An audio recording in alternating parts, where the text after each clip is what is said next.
जय श्री कृष्ण, राधे राधे। आप सभी कृष्ण भक्तों का मेरे चैनल जोगन मीरा में फिर से स्वागत है। कैसे हो कन्हैया के लाडलो। तो ये रहे हमारे सुंदर सुंदर प्रभु जो शयन में थे। अभी हम ठाकुर जी को उठाएंगे और मैं आपको बताने वाली हूँ छोटी सी दिनचर्या।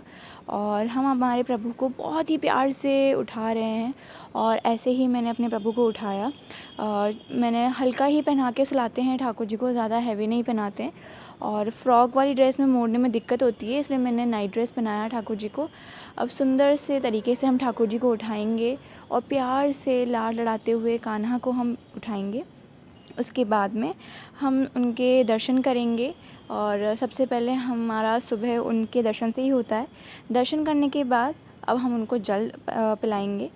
जल मैं हमेशा ठाकुर जी के पास में रहती हूँ। और ध्यान रखिएगा कि तुलसी पत्र के बिना ठाकुर जी का कोई भोग नहीं लगता है, ना जल का, ना कोई भी प्रसाद जो आप ठाकुर जी को जो भी भोग लगाते हैं, तो बिना तुलसी के कोई भी भोग नहीं लगता है। तुलसी अवेलेबल नहीं है तो तुलसी की माला वगैरह पास में रखा करें, या फिर तुलसी के जो बीज होते हैं वो रखा करें आसपास, तो उससे ही भोग लगाया जाता है। इसके बाद में ठाकुर जी को हमने जल पिला दिया सुंदर से। और ये आसन है ठाकुर जी का, वो भी मैं आपको दिखाऊंगी। अब हम ठाकुर जी को फटाफट से प्यार से स्नान करवा देते हैं। और मैं आपको ये वीडियो में छोटी सी सेवा बताने की कोशिश कर रही हूँ। अगर और भी कोई दिक्कत हो तो आप ज़रूर कमेंट कर दीजिएगा, मैं आपको वो भी विस्तार से बता दूँगी। तो सुंदर सा हमने चौकी बिठाई है। चौकी विराजमान करने के बाद कपड़ा लगाया है। ठाकुर जी को ऐसे ही किसी भी आसन पे नहीं बिठाया जाए, उनके नीचे कोई भी गद्दी या फिर आसन लगाएं।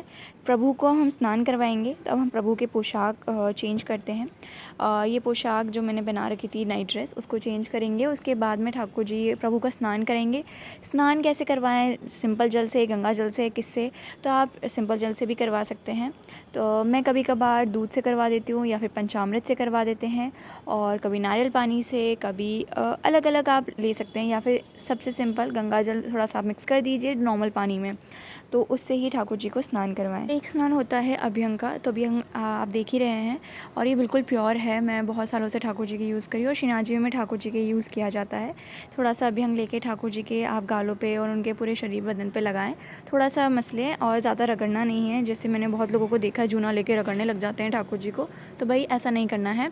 थोड़ा सा प्यार से ठाकुर जी क्या करना है। अगर किसी को लगता है कि हमारे प्रभु थोड़े काले हो गए हैं या फिर वातावरण की वजह से, तो उससे साफ़ हो जाएगा। बिल्कुल भी आपको नींबू या फिर ऐसे ये सब रुपेरी वगैरह रगड़ने की आवश्यकता नहीं पड़ेगी। और ठाकुर जी बहुत ही सुंदर चमकने लग जाएंगे। उसके बाद आप साफ़ जल से स्नान करवा दीजिए। और उसके बाद में उनको पहुंचना है, तो आप अभी हम ऑर्डर कर सकते हैं। अगर आपको ऐसा लगता है कोई भी आइटम आपको अवेलेबल नहीं हो पा रहा है, तो जोगन मीरा शॉपिंग मॉल पे अवेलेबल हो जाएगा। जी हाँ। तो इसके बाद में हम ठाकुर जी को देखिए हमने साफ़ बिठा दिया है सब क्लीन करके। और अब हम ठाकुर जी को उनके आसन पे विराजमान करेंगे। ये है खंड पाठ जो मैंने ठाकुर जी के लिए खास सागवान का बनवाया है। और उसके आगे हमने खेल खिलौने सजा के रखे हैं प्रभु के आगे। और भोग भी रख दिया है। लेकिन सबसे पहले हम ठाकुर जी को इत्र सेवा करेंगे। उसके बाद ये पोशाक जो मैंने प्रभु के लिए निकाल रखी है वो पहनाएंगे। तो चलिए अब हम ठाकुर जी को ये सब धारण करवा देते हैं। आइए। तो इत्र वैसे गर्मी चल रही है तो हम चंदन, गुलाब, ये खसका, ये इत्र यूज़ कर सकते हैं। और सर्दियों की इत्र अलग होती है, उसकी भी वीडियो अलग है, तो मैं उसका डिस्क्रिप्शन बॉक्स में डाल दूँगी लिंक। और ये है सुंदर सी पोशाक जो हम ठाकुर जी को धराएंगे। अब ठाकुर जी नखरे तो करेंगे ही, तो प्यार से उन्हें धराएं पोशाक। अगर आपको लगता है कि हमें अच्छी अच्छी पोशाकें वगैरह नहीं मिल पाती है, तो आप जोगन मीरा शॉपिंग मॉल से भी मंगवा सकते हैं। वहाँ पे सब तरीके की अवेलेबल है। और आप सबके आशीर्वाद से अभी बहुत सारी जगह हम पहुँचा पाए हैं। यूएसए, न्यूजीलैंड पार्सल भी पहुँचे हैं। तो बहुत ही अच्छा योगदान रहा है आपकी वजह से। तो ठाकुर जी हमारे तैयार हो ही रहे हैं, और देखिए सुंदर सुंदर सजते ही जा रहे हैं। और प्रभु की लीला अपरंपार है। तो ये रहे हमारे प्रभु, सज गए हैं और वो बहुत ही सुंदर लग रहे हैं, मनमोहक लग रहे हैं। जी हाँ। तो कृष्ण भक्तों, ये देखिए अब ठाकुर जी विराजमान हो गए हैं और ये पूरा उनका आसन है, आप प्रॉपर देख सकते हैं। और अब हम भोग आरती करेंगे। तो आपको पता है भोग आरती मैं वीडियोज़ में दिखाती नहीं हूँ। और ये छोटा सा भोग रखा है। हालांकि जब मेन सेवा होती है उसमें भोग वगैरह सब अलग होता है। हर चीज़ यूट्यूब पे नहीं बताई जा सकती। बस थोड़ा क्रिया बता सकती हूँ कि हाँ ऐसा कुछ होता है। और ठाकुर जी के पास हमेशा रुमाल पास में रखें, क्योंकि ठाकुर जी का मुँह पोंछने के लिए। और ठाकुर जी को आरती के बाद में गर्माहट रहती है, ताप लगती है उसकी, इसलिए हमेशा ये रुमाल रखते हैं ताकि ठंडक रहे, ठाकुर जी का मुंह पोंछे उनसे। और ये ठाकुर जी को ऐसे भोग लगाने के बाद में जल छोड़ दें। और ऐसा कहते हैं कि जल नहीं छोड़ने से सारी अपनी जो पूजा सेवा होती है वो हमारे इंद्र भगवान ले जाते हैं, ऐसे ही मानता है और ऐसे मेरे को बहुत लोगों ने बताया है। तो हमेशा जल छोड़ के ही उठें। तो ये आसन है। और शाम का मैं आपको एक क्लिप इसमें डाल रही हूँ कि अगर किसी को लगता है कि भाई सुलाना कैसे है, तो छोटी सी क्लिप मैं इसके साथ ऐड कर रही हूँ। और शाम आरती के बाद, संध्या आरती के बाद में भोग लगा लीजिए। दूध का भोग लगाना ज़रूरी होता है, आप वो लगा सकते हैं। उसके बाद में ठाकुर जी को बेड पे या प्रॉपर आसन हो उनका, मतलब ठाकुर जी को पढ़ाएं अच्छे से।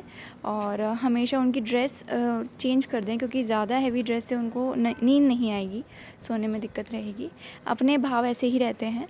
तो ठाकुर जी को हल्का पोशाक पहना के, जैसे मैं शीरा वस्त्र पहनाती हूँ, हल्का पहना के उनके आसपास तकिया वगैरह सेट करके, क्योंकि हमारे ठाकुर जी थोड़े छलिए से, मस्तीखोर से हैं, कहीं ढुलक ना जाए। तो ये भाव रखते हुए उनके आगे उनको अच्छे से पढ़ाएं और अच्छे से उनको गद्दे पे प्रॉपर सुलाएं। और कोई कहते होंगे कि क्या नियम है, हमारे यहाँ ऐसा होता नहीं है, नहीं होता है। जैसे सबके भाव हैं, अलग अलग सबके भाव होते हैं। जैसे आपके भाव है, आप ऐसे सेवा कर सकते हैं। ये छोटी सी सेवा थी जो हमारे घर में होती है। हमारे घर पे 5 तरीके का भोग वगैरह, और ठाकुर जी का जो सेवा क्रम है वो बहुत अलग होता है। पूरे दिन में अलग अलग चीज़ें होती हैं जो मैं यूट्यूब पे नहीं बता सकती, और क्योंकि कुछ चीज़ें गुप्त तो ही रहनी चाहिए। और जब किशोरी जी जब घर में आती हैं तो जो सेवा होती है वो बहुत ही अलग हो जाती है।